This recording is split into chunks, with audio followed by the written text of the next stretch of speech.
స్పర్శ pharmaceuticals unit లో ఉన్నాం. ఏంటి డాంగే పేరు అనుకున్న కథ ఏంటి?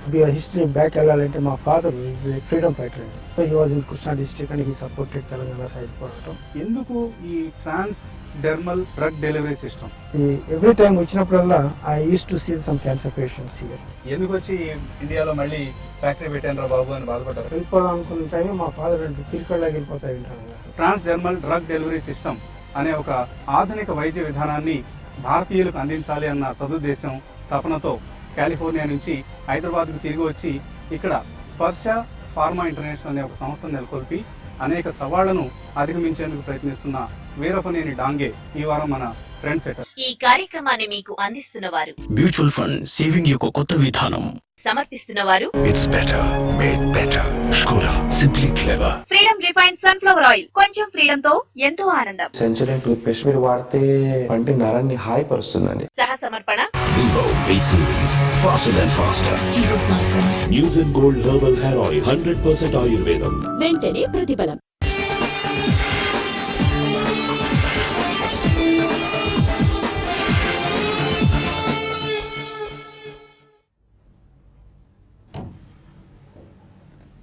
Good morning. యాంఫీ సమర్పిస్తున్న బిజినెస్ బ్రేక్ఫాస్ట్ షోకి స్వాగతం. ఏషియన్ మార్కెట్స్లో ఒక పాజిటివ్ ట్రేడింగ్ ట్రెండ్ కనిపిస్తుంది. ఎస్టెక్స్ నిఫ్టీ పాజిటివ్గా ట్రేడ్ అవుతుంది. సో మేబీ ఒక flat to slightly positive opening కోసం మార్కెట్స్ సిద్ధమవుతున్నాయని చెప్పుకోవచ్చు. So wall street last night continue చేసింది ర్యాలీని. ఫెడరల్ రిజర్వ్ తీసుకున్న నిర్ణయానికి అనుగుణంగా ఒక ర్యాలీ మనం కంటిన్యూ కావడం కొనసాగడం చూసాం. And hour fellows will disturb in the early in the morning. Nifty 8840 8880 రేంజ్లో మనకు నిన్న అంతా కూడా ట్రేడ్ కావడం చూసాం. సో ఒక పాజిటివ్ బ్రేక్అవుట్ వస్తుందా ఈ లెవెల్స్ నుంచి అన్న అంశం మనం ఇంకా నిర్ధారించుకోవాల్సి ఉంది. సో ఈవెంట్ అయితే ముగిసింది. సో ఫెడరల్ రిజర్వ్కి సంబంధించిన ఈవెంట్ ముగిసింది. అండ్ లాస్ట్ వీక్ మనం దానికి అనుగుణంగానే సిబిఓఈ అండ్ ఇండియా విక్స్ ఈ రెండు ఇండిసెస్ కూడా చెల్లించడం చూసాం. అండ్ నిన్న ఆల్మోస్ట్ ఇండియా విక్స్ చూస్తే మనకు ఒక 10% వోల్టైలిటీలో ఫాల్ కూడా మనం చూసాం. సో ఎఫ్ఐ బిహేవియర్ చూస్తే FIs are still positive on the markets. 337 కోట్ల రూపాయల వర్త్ స్టాక్స్ను వాళ్ళు క్యాష్ మార్కెట్స్లో కొనడం చూసాం. అలాగే domestic institutional investors 310 crores worth స్టాక్స్ను కొనడం చూసాం. అండ్ ఇండెక్స్ ఆప్షన్స్లో కూడా ఎఫ్ఐస్ నిన్న నెట్ బయర్స్ ఉన్నారు. అయితే మన మార్కెట్స్ ఇతర వరల్డ్ మార్కెట్స్ను అండర్ పెర్ఫామ్ చేస్తున్నాయి. వీక్ టు డేట్ చూస్తే అంటే ఈ మధ్య కాలంలో మనం లాస్ట్ 1 వీక్గా చూస్తే మండే నుంచి నిన్నటి వరకు చూస్తే డౌ జోన్స్ 1.5% పెరిగింది. అలాగే నాస్డాక్ అరౌండ్ 1.7%, నికీ 1.7% పెరిగింది, కోస్పీ 0.7%, అండ్ హ్యాంగ్సెంగ్ ఒకటి ఆఫ్ కోర్స్ -1.3%, బట్ మన సెన్సెక్స్ 0.6% మాత్రమే పెరిగింది. సో రాబోయే 3-4 డేస్లో ఈ గ్యాప్ ఫిల్ అయ్యే అవకాశం ఉంది.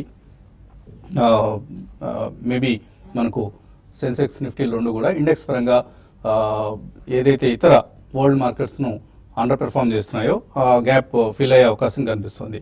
అండ్ ఈ నేపథ్యంలో ఎక్స్పైరీ రాబోతోంది వచ్చే వారం, వచ్చే గురువారంతో సెప్టెంబర్ సిరీస్ క్లోజ్ అవుతుంది. సో సెప్టెంబర్ ఎక్స్పైరీలోగా మార్కెట్స్ ఎలా చెల్లిస్తాయి అన్నది మనకు ఒక కొంత సస్పెన్స్ ప్రస్తుతానికి. ఈలోగా క్రెడిట్ స్విస్ రిపోర్ట్ వచ్చింది. రికార్డ్ ఖరీఫ్ అవుట్పుట్ రాబోతోంది.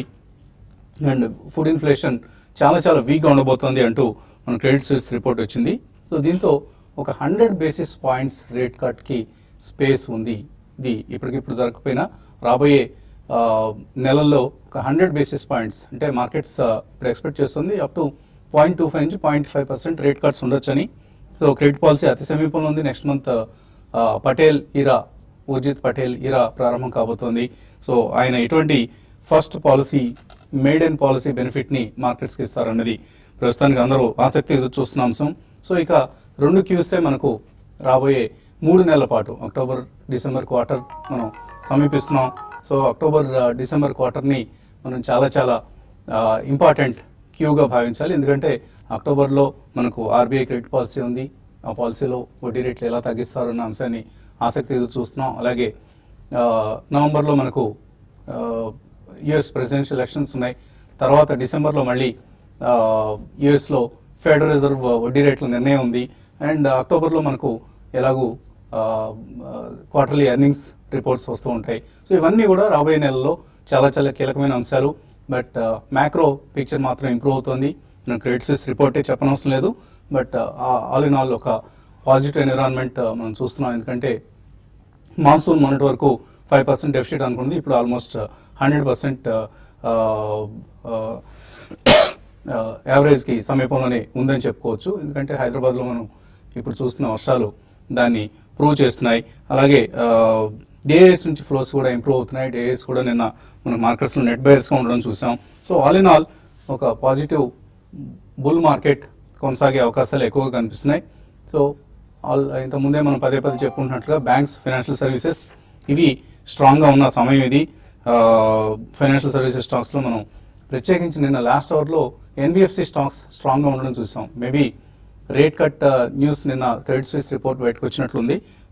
అందువల్లనే బజాజ్ ఫైనాన్స్ కావచ్చు, ముత్తూట్, చోళమండలం, అలాగే Shriram transport, Bharat financial services inclusion ఇలాంటివి, అలాగే PSU bank stocks like Allahabad bank, central bank లాంటివి కూడా నిన్న మనకు ర్యాలీలో పార్టిసిపేట్ చేయడం చూసాం. టైర్ స్టాక్స్ ఆఫ్ కోర్స్ నిన్న అంతగా పార్టిసిపేట్ చేయలేదు. బట్ ఇతర auto ancillaries like Sundaram brake lines, Rane group stocks ఇవి మనం పదే అనుకుంటున్నవే. అండ్ హైటెక్ గేర్స్ ఒక్కొక్క among the auto ancillary stocks కూడా ఒక్కొక్క రోజు ఒక్కొక్క విడి భాగం. సో మొన్న టైర్లు అయితే నిన్న బ్రేక్లు, ఆ తర్వాత గేర్స్, ఇలా ఒక్కొక్క భాగం కూడా మనకు కార్లకి అలాగే కమర్షియల్ వెహికల్స్ సంబంధించిన విడి భాగాల కంపెనీలు అన్నీ కూడా లాభపడటం చూస్తున్నాం. సుందరం బ్రేక్స్ లాంటివి, ఓమాక్స్ ఆటో లాంటివి, అసాహి గ్లాస్, డీప్ ఇండస్ట్రీస్, శాంతి గేర్స్, ఇటువంటి కంపెనీస్ అన్ని కూడా, భారత్ గేర్స్ ఇవన్నీ కూడా నిన్న, భారత్ గేర్స్, హైటెక్ గేర్స్ రెండు కూడా నిన్న 20% అప్పర్ సర్క్యూట్ దగ్గర క్లోజ్ కావడం చూసాం. And select pharma stocks like Aurobindo pharma నిన్న ఇండెక్స్ స్టాక్స్లో top gainer. And GST council meeting కూడా నిన్న పాజిటివ్గా క్లోజ్ కావడం చూసాం. సో ఒక కోఆపరేటివ్ ఫెడరలిజం ఎట్ వర్క్ ఈ అంశం మనకు నిర్ధారణ అవుతోంది. అండ్ ఇప్పుడు వస్తున్న వార్తల ప్రకారం చూస్తే మనం జిఎస్టీ రేట్ ఏదైతే ఉంటుందో అది 24% ఉండొచ్చు అన్న అంచనా నుంచి ఇప్పుడు 18% తగ్గుతోంది. సో ఇన్ఫ్లేషన్కి కంట్రిబ్యూట్ చేయకపోవచ్చు అన్న జిఎస్టీ కౌన్సిల్ మొదటి సమావేశం ఫలితం కూడా మనకు మార్కెట్కి పాజిటివ్గా ఉందని చెప్పుకోవచ్చు. సో ఆల్ ఇన్ ఆల్ ఒక పాజిటివ్ ట్రేడింగ్ ట్రెండ్ రాబోయే రోజుల్లో కూడా కొనసాగే అవకాశం ఉంది. But of course expiry factors వచ్చే 4-5 రోజులు కూడా మార్కెట్స్ను ప్రభావితం చేస్తాయి. మార్కెట్స్ పరిస్థితి గురించి మాట్లాడేందుకు మనతో అనలిస్ట్ సిద్ధంగా ఉన్నారు. సో ఇటువంటి ట్రేడింగ్ ట్రెండ్ని వాళ్ళు ఎక్స్పెక్ట్ చేస్తున్నారు వీకెండ్ రోజు. ఇవాళ మార్కెట్ చూస్తే కనుక ఓపెనింగ్ పాజిటివ్ గానే ఉండే అవకాశం కనిపిస్తోంది. ఎందుకంటే మనం లాస్ట్ 1 వీక్ చూసాము, ఒక కన్సాలిడేషన్ తర్వాత నిన్న టెక్నికల్ గా ఒక మేజర్ బ్రేక్అవుట్ మనం చూసాము. ఇవాళ ఓపెనింగ్ పాజిటివ్ అనంతరము మార్కెట్ 8,900 దగ్గర రెసిస్టెన్స్ తీసుకునే అవకాశం కనిపిస్తోంది. ఆ తర్వాత కొంచెం డే అంతా కూడా కన్సాలిడేషన్ ఉంది. ఆ తర్వాత యూరోపియన్ మార్కెట్స్ ఓపెన్ అయిన తర్వాత అక్కడ కూడా ఫర్దర్ గా సస్టైన్ అవుతే కనుక 8900 దాటే అవకాశం కనిపిస్తుంది. సో కాబట్టి ఓపెనింగ్ లో కనుక ఏమైనా కొంచెం ఫ్లాట్ టు కొంచెం సైడ్ వేస్ లో ఉందంటే కనుక 8850 దగ్గర లాంగ్ పొజిషన్ తీసుకోవచ్చు. స్ట్రిక్ట్ గా ఒక 20 పాయింట్స్ కింద స్టాప్ లాస్ పెట్టుకోవచ్చు. అలాగే ఏమాత్రం కనుక మార్కెట్ ఇవాళ బ్యాంక్ నిఫ్టీ కనుక 20,000 పైన కనుక సస్టైన్ అయిందంటే కనుక నిన్న మనం చూసాము ఒక స్ట్రాంగ్ బ్రేక్అవుట్ ఈ లెవెల్ పైన నిలబడటం మనం చూసాము. రెండో రోజు కూడా కొంచెం నిలబడిందంటే కనుక బ్యాంక్ స్టాక్స్ లో కూడా లేదంటే బ్యాంక్ నిఫ్టీలో కూడా లాంగ్ పొజిషన్ తీసుకోవచ్చు. అలాగే స్పెసిఫిక్ స్టాక్ చూస్తే కనుక నిన్న కొన్ని బ్యాంక్ స్టాక్, యాక్సిస్ బ్యాంక్ అని, ఐసిఐసిఐ బ్యాంక్ అని కన్సాలిడేషన్ తర్వాత నిన్న బ్రేక్అవుట్ అవడం జరిగింది. అలాగే ఎస్బీఐ కానీ, అలాగే కనుక bank of Baroda, Canara bank కూడా నిన్న కొంచెం పాజిటివ్ ధోరణి కనిపించింది. ఒకవేళ కనుక మార్కెట్ ఇక్కడ నుంచి కనుక ఇవాళ రేపు సోమవారం కనుక నిలబడిందంటే కనుక బ్యాంక్ స్టాక్స్ లో కూడా ఒక ర్యాలీ వచ్చే అవకాశం కనిపిస్తోంది. అలాగే మిడ్ క్యాప్ లో చూస్తే కనుక కాల్గేట్ కానీ, అశోక్ లేలాండ్ ఇవన్నీ కూడా కొంచెం బాగా కరెక్షన్ తర్వాత నిన్న కొంచెం ఒక రివర్సల్ మనం చూసాం. వీటిల్లో కూడా లాంగ్ పొజిషన్ తీసుకోవచ్చు. కాకపోతే ఒక కన్సర్న్ ఏంటంటే మొన్న ఈ కరెక్షన్ లో ఈ 9,000 నుంచి 8,700 వరకు పడిన ఒక 300 పాయింట్స్ డిప్ లో ఎఫ్ఐస్ ఇండెక్స్ ఫ్యూచర్స్ లో అమ్మకాలు జరిపారు. అలాగే స్టాక్ ఫ్యూచర్స్ లో కూడా అమ్మకాలు జరిపారు. ఈక్విటీస్ లో బయింగ్ లో ఉన్నప్పటికీ షార్ట్ టర్మ్ అవుట్లుక్ మటుకు కొంచెం ఫ్లాట్ టు కొంచెం ఒక కన్సాలిడేషన్ ట్రెండ్ లో కనిపిస్తుంది. సో కాబట్టి on the whole market positive గా ఉంది. కాకపోతే షార్ట్ టర్మ్ లో మటుకు 1 or 2 months పర్స్పెక్టివ్ తోటి గమనించాల్సిన అంశం ఏంటంటే మార్కెట్ మేజర్ రెసిస్టెన్స్ 9,000 దగ్గరకు వస్తుంది. కాబట్టి ఇక్కడ ఒక కన్సాలిడేషన్ వచ్చే అవకాశం ఉంది. ఈ కన్సాలిడేషన్ లో స్టాక్ స్పెసిఫిక్ మూవ్మెంట్ ఉండే అవకాశాలు కనిపిస్తుంది. షార్ట్ పొజిషన్స్ అయితే పూర్తిగా అవాయిడ్ చేయడం మంచిది. ఎందుకంటే సపోర్ట్ పైనే ఉంది, వీక్నెస్ కూడా కనిపించట్లేదు. కాబట్టి లాంగ్స్ స్టాప్ లాస్ పెట్టి హోల్డ్ చేయొచ్చు. సో మీరు ఎటువంటి అడ్వైజ్ ఇస్తారు ట్రేడర్స్కి? ట్రేడింగ్ పరంగా చెప్పాలంటే మళ్ళీ మార్కెట్స్ నిన్న ఒక ర్యాలీ తర్వాత ఈ రోజు కన్సాలిడేషన్ లో ఉండే అవకాశం ఉంది. ముఖ్యంగా మనకి మిడ్ క్యాప్ లో చూస్తున్నాం కంటిన్యూగా రోజుకు ఒక సెక్టర్ ఎమర్జ్ అవుతుంది. అందులో భాగంగా నేను చూసి ఆటో యాన్సిలరీ స్టాక్స్, తర్వాత సెకండ్ హాఫ్ లో ఎన్బిఎఫ్సిసి స్టాక్స్ ఒక్కసారి ఇన్ని రోజులు లాస్ట్ 1 month గా చూసుకుంటే దాదాపు అన్ని ఎన్బిఎఫ్సి స్టాక్స్ హై నుంచి 20% దాకా కరెక్ట్ అయ్యాయి. మళ్ళీ షార్ట్ టర్మ్ వ్యూతో చూడాలంటే మళ్ళీ ఎన్బిఎఫ్సి స్టాక్స్ కొంచెం పెరిగే అవకాశం ఉంది.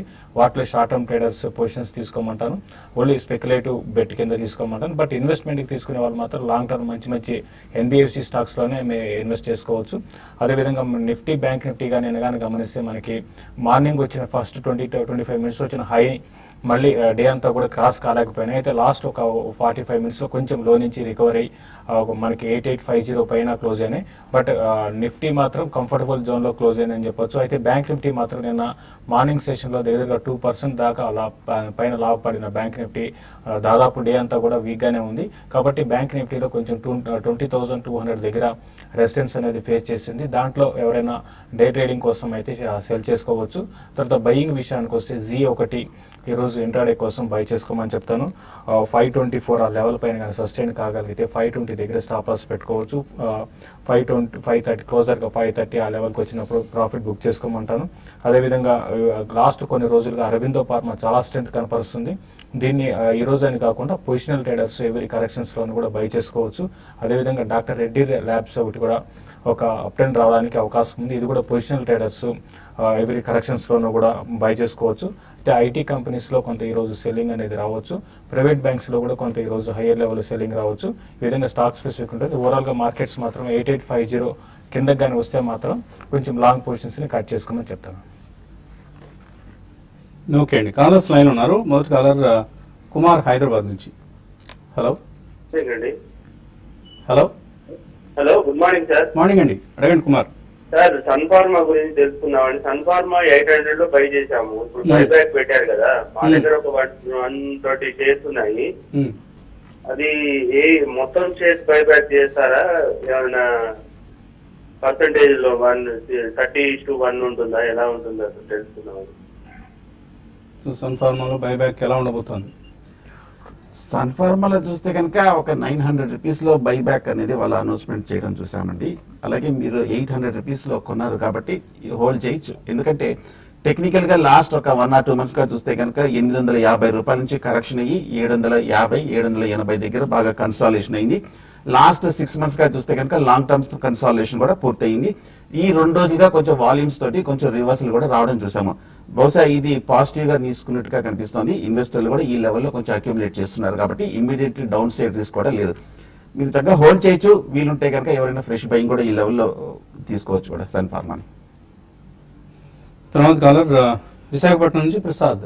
హలో హలో, అడగండి ప్రసాద్. Hello sir. అడగండి Prasad. Hello, good morning sir. Good morning to all. Good morning. Regarding Ashok Leyland, sir, I bought at 90 rupees, sir. 500 shares, sir. I will hold it for 6 months. And HCC.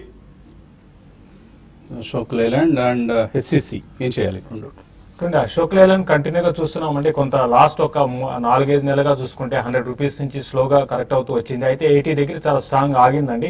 Recent గా ఒక negative news వచ్చినా కూడా దాన్ని observe చేసుకొని మళ్ళీ stock 80-82 దగ్గర ఆగింది.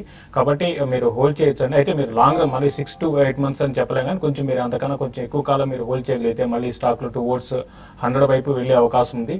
అయితే హెచ్సిసి మీరు ఏ లెవెల్లో కొన్నారో తెలియదండి. రీసెంట్ గా చూస్తే హెచ్సిసి దాదాపు 100% అంటే 20 రూపీస్ లెవెల్స్ నుంచి దగ్గరగా 40-42 దాకా వచ్చింది. అయితే క్లోజర్ గా 40-44 అనేది కొంచెం కొన్ని రోజులు ఇక్కడ ఆగడానికి అవకాశం ఉందని రెసిస్టెన్స్ జోన్ గా చెప్పొచ్చు. బట్ ఇంతకు ముందు లాగా స్టాక్ లో మేజర్ కరెక్షన్స్ అయితే ఉండకపోవచ్చు. ఒక మార్కెట్ కానీ హెవీగా కరెక్ట్ అయితే మాత్రం హై బీటా స్టాక్ కాబట్టి ఇది కూడా కొంచెం బాగా కరెక్ట్ అయ్యే అవకాశం ఉంది. మీరు షార్ట్ టర్మ్ వ్యూతో చూడాలంటే మాత్రం 40-44 జోన్ క్రాస్ కాలేకపోతే అక్కడికి వచ్చినప్పుడు అలా కూడా ప్రాఫిట్ బుక్ చేసుకోవడం మంచిదండి. ఓకే అండి, ఇంకా మరిన్ని కాల్స్ తీసుకునే ముందు కాసేపు ప్రకటన.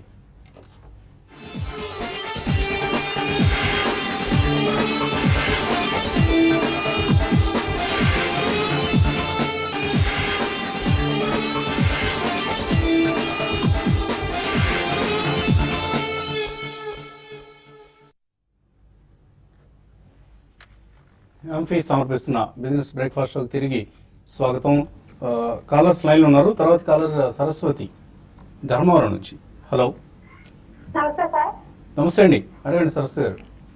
అడ్వాన్స్ ఏమో మంచి కంపెనీ సార్? మంచి కంపెనీ అండి. ఏంటి కొన్నారా మీరు? కొందాం అనుకుంటున్నారా? కొన్నామండి. కొన్నారు. కొన్న తర్వాత మంచిదా చెడ్డదా అని విచారించితే ఎలాగా? కొనే ముందే మనం నిర్ధారించుకోవాలి. లేదు, ఫ్యూచర్కి పెట్టచ్చా అని. తప్పకుండా అండి, మంచి కంపెనీ ఇది. ఏ రేట్లో కొన్నారు మీరు?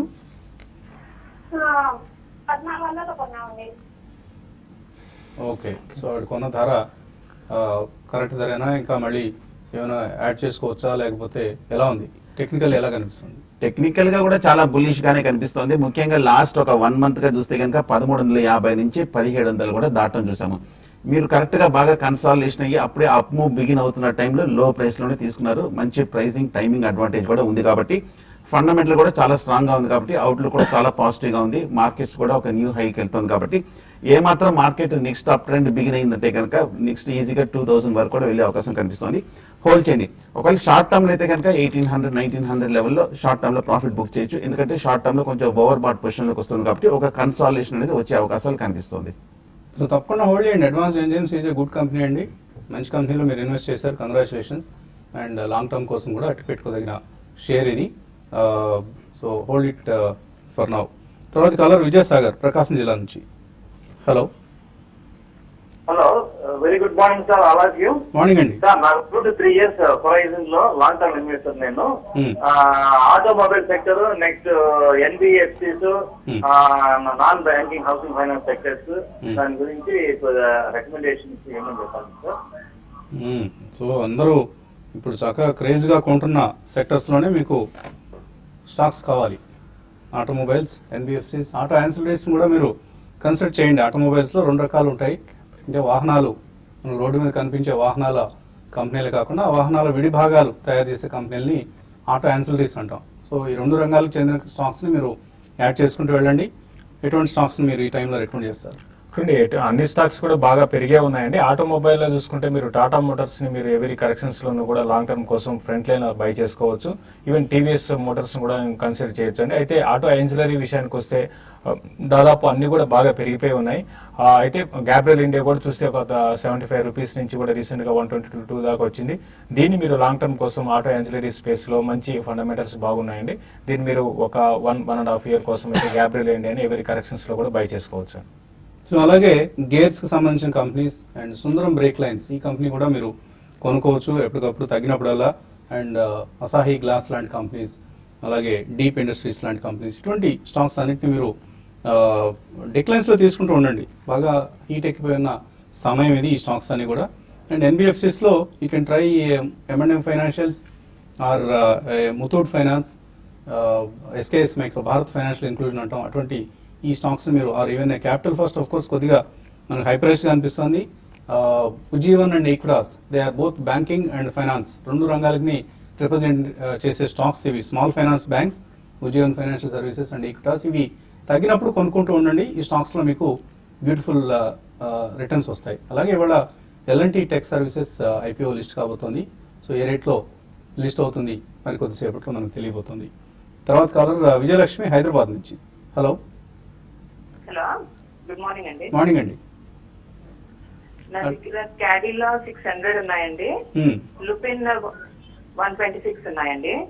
హోల్డ్ చేయొచ్చా లేదా డిస్పోజ్ చేసేయమంటారా? నిన్న ఫార్మా ప్రాబ్లం అన్నారు కదా, అందుకనేసి. అంటే pharma for the short term problematic గా ఉండొచ్చు, మనకు అంతగా రిటర్న్స్ రాకపోవచ్చు ఇతర మొమెంటమ్ స్టాక్స్ తో కంపేర్ చేస్తున్నాం. కానీ ఇట్స్ లాంగ్ టర్మ్ కి pharma is also one of the sectors that we can bet అండి. మీకు లాంగ్ టర్మ్ అవుట్లుక్ ఉందా ఇది?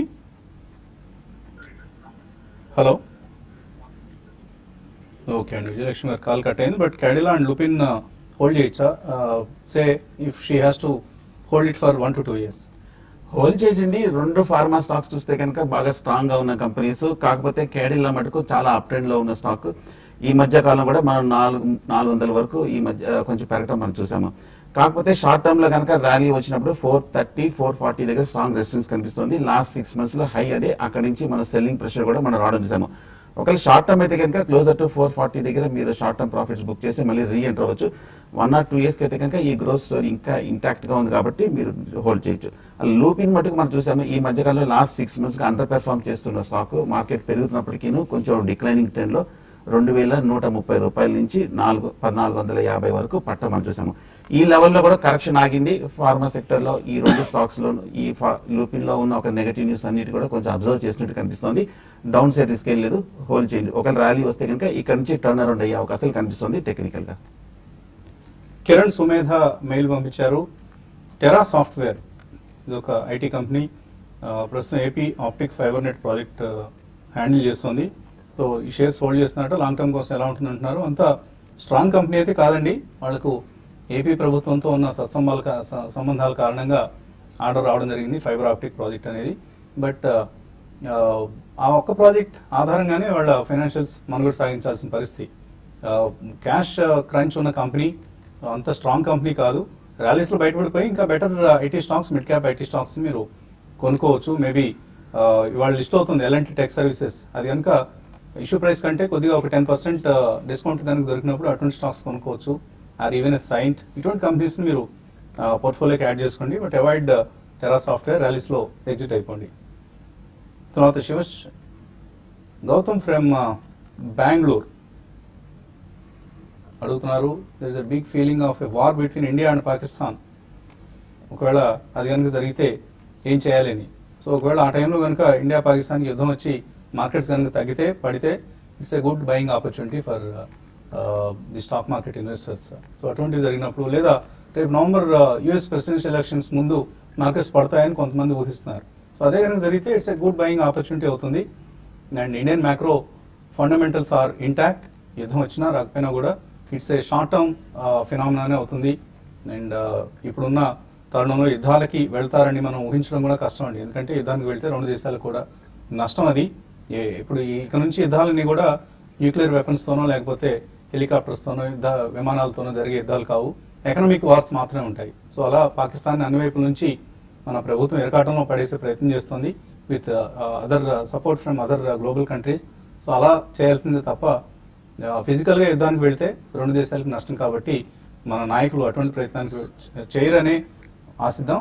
బట్ అటువంటి ఏం జరిగితే మాత్రం మార్కెట్స్ కొద్దిగా తగ్గుతాయి డెఫినెట్లీ. ఆ రిస్క్ కూడా ఉంటుంది, అది కూడా మనం ఫ్యాక్టరింగ్ చేయాలి. తర్వాత మెయిల్ పంపించారు రమేష్ అయ్యగారి. ఆఫ్ కోర్స్ మనకు సమయం మించిపోయింది, ఇంకా మనకు మెయిల్స్ కాల్స్ మిగిలిపోయాయి చాలా. వీటన్నిటిని కూడా మనం ఇక యూట్యూబ్లో కలిసినప్పుడు తీసుకుందాం. సో ప్రస్తుతానికి ఈ కార్యక్రమాన్ని ఇక్కడితో ముగిద్దాం. Keep watching TV5 and TV5 Money.